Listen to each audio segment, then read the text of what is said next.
This encounter happened back in 2007 when I was 20 years old. I'm a female, and I didn't get my driver's license until January of that year. So now being able to drive myself opened a lot of doors for me. And because of that, I took a lot of solo road trips to my friend's house that was a couple states over. I remember one time specifically, I was driving alone on an interstate on a random day in July on my way to visit my friend for a long weekend. Her parents were away, and we had the house to ourselves and were planning on drinking, hot tubbing, and overall just have a good time. It was a Friday, and I had left a lot later than I wanted to. It was dark at this point, and being a new driver, driving in the dark made me pretty uneasy. After a few hours, I stopped at a gas station to fill up and get some snacks for the last part of my drive. I was heading into the store when a man, maybe in his early 40s, approached me. He was only around 5 feet tall and had on a plain black tee and jeans with dark brown hair. I noticed he had come out of a black pickup truck and only moments ago parked a few spaces away from my car. The guy had a super intense stare that immediately creeped me out. As he caught up to me, he tried starting a conversation by asking if I was from the area, where I was headed, and if I knew of anything fun to do. I quickly replied with no, shaking him off as just another creepy dude. Though, surprisingly, he then invited me to go play mini golf or catch a movie with him. Without even looking at him, I declined his invitation and continued towards the store. Quite honestly, I was shocked he asked me to do something with him. The whole vibe was off. It was pretty uncomfortable and just random. As I was entering the store, I could then hear him yell a stern "hey." It was super aggressive and uncalled for, that it even startled a family walking out of the store. Though I just ignored it and continued inside. Shortly after, I could tell the guy followed me. He was clearly staring at me, so I went to use the bathroom and stayed in the stall for at least 10 minutes texting my friend about the guy.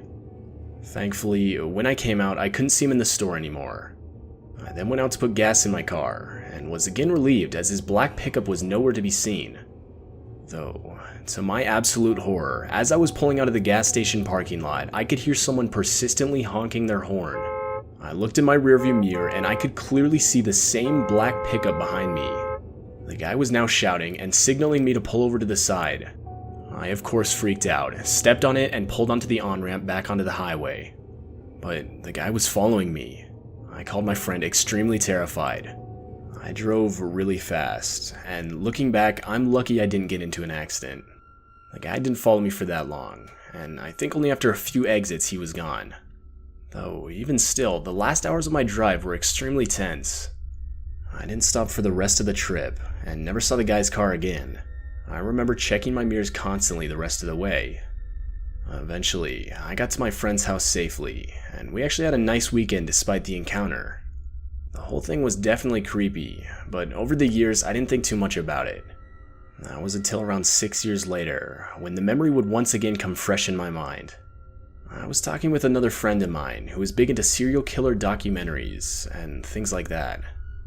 I remember at one point I had mentioned my encounter, jokingly suggesting that the man I had met was a serial killer, and explained to her my experience.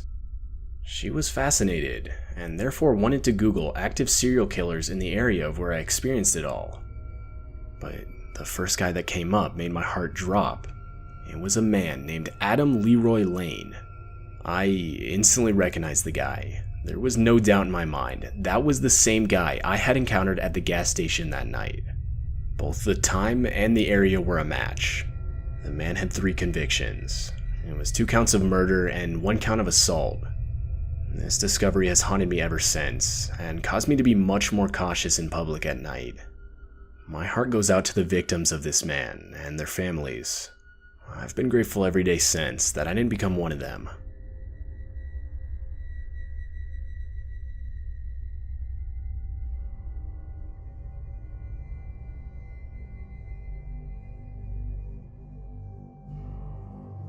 When I was in my early 20s and fresh out of college, I lived in some pretty sketchy, albeit cheap apartment buildings in the US.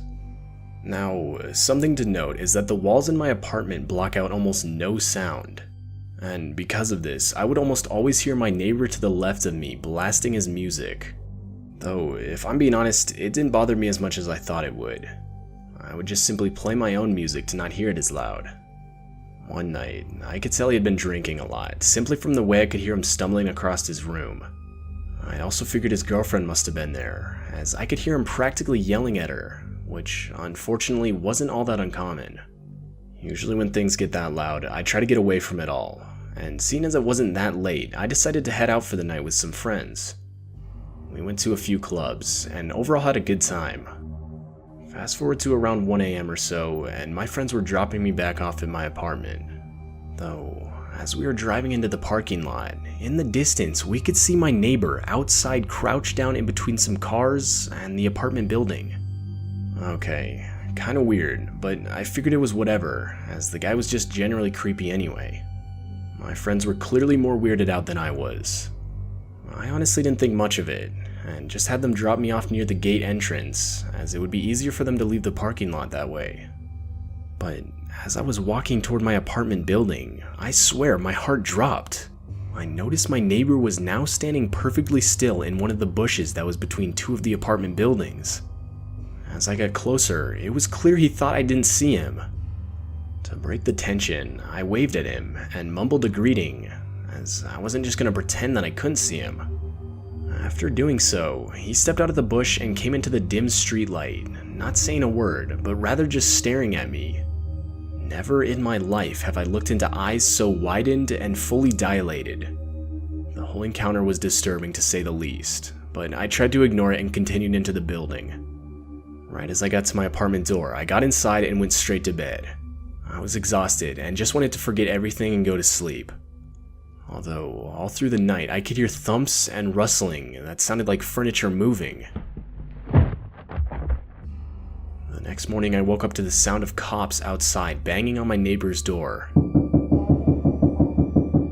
York City Police Department. I was partially relieved to hear them, but that quickly turned to fear of why they were there in the first place. I could hear them take him away in handcuffs, and shortly after the police started knocking on my door. They asked me when the last time I had talked to or seen him was, and without hesitation, I told the officer everything that had happened the other night. The yelling, the noises, the encounter in the parking lot, and even the rustling sounds all night. But what I was told next will forever haunt me. I was told that my neighbor had brutally murdered his girlfriend that night. They said he dragged her body outside and into a nearby ditch behind the apartment buildings. And that's when I realized that the other night I was looking at a person who had just taken another human being's life. I honestly felt terrible for the woman. To this day, what disturbs me most is how close I was to death, quite literally, and how he could have ambushed me out of insanity, since he was just waiting in the darkness when I walked up. I moved into a different apartment in a better part of town shortly after the occurrence.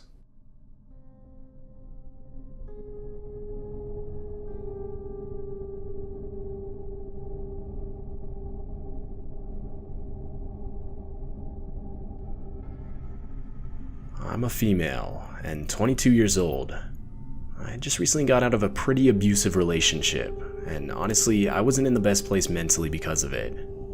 If I'm being real, it was difficult for me to now have to go home each night to an empty apartment with just myself. Anyways, this night my friends had decided to take me to a hockey game to get me out of the house and potentially get my mind off of the breakup.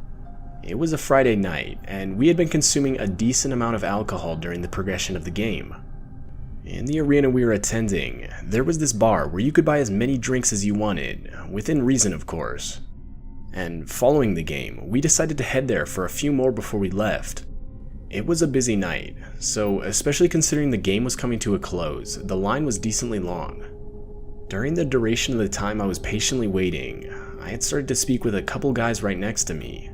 Shortly into the conversation, one of them spoke up and asked for my phone number. Looking back, I definitely should have said no, but in the state I was in, I gave it to them. After we had finally gotten our drinks, my friends and I decided to call it a night. We parted ways, but instead of calling an Uber and going back to my apartment, I very stupidly decided to text the man I had previously exchanged contact information with. He responded almost right away, saying he'd head over in an Uber and take me back to his place if I wanted. Again, I made a stupid decision and agreed. Eventually he showed up, and we were off back to his place. though the drive was a good 45 minutes. When we arrived, I quickly realized we were practically in the middle of nowhere. We weren't anywhere close to the city anymore, and as I looked around, I realized no other property was in sight. Quite honestly, without context, I easily would have mistaken his house for an abandoned building. It was that bad. But regardless, being as intoxicated as I was, I quickly disregarded all my suspicion and followed the man to the front door. As we entered, I quickly realized how clean the place looked from the inside. Like, think hospital level clean, even down to the smell.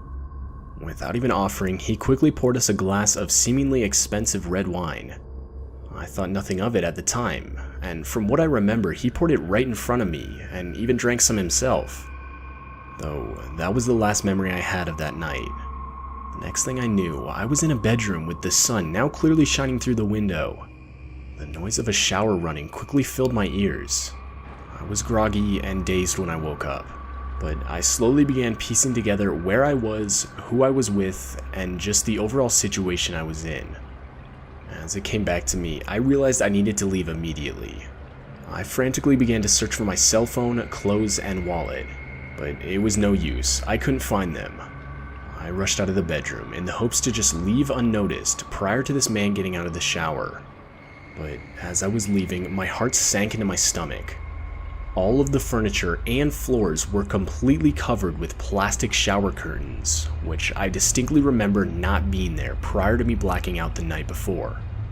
I quickly noticed all of my personal belongings were placed neatly on the kitchen counter, alongside a knife that clearly wasn't a kitchen knife, but rather a hunting knife or something like that. My instincts kicked in, and I instantly grabbed my things and ran out the door. I ran for several minutes in a random direction, panicked and full of adrenaline. A good 10 minutes of full-on running down the road, and I finally stopped to call a friend to pick me up and take me back to my apartment. When I got back, I instantly blocked the guy's number, and to this day have never heard anything from him again. Now, looking back, I realize I should have contacted the authorities immediately, but for whatever reason I never did. It's clear I was not in the right state of mind at that point in my life, and this eats away at me daily, as I believe at this point it's too late for me to report the man, seeing as I don't even have the slightest recollection of where his house was located, or even his name. The detail that haunts me the most is that the only thing missing of my personal belongings was my ID, and this makes me question what the guy's true intentions were. Though, if I'm being honest with myself, I truly believe that man planned on murdering me that morning. The plastic shower curtains all over the apartment and the knife make it clear to me, but I guess I'm just lucky to have never truly found out.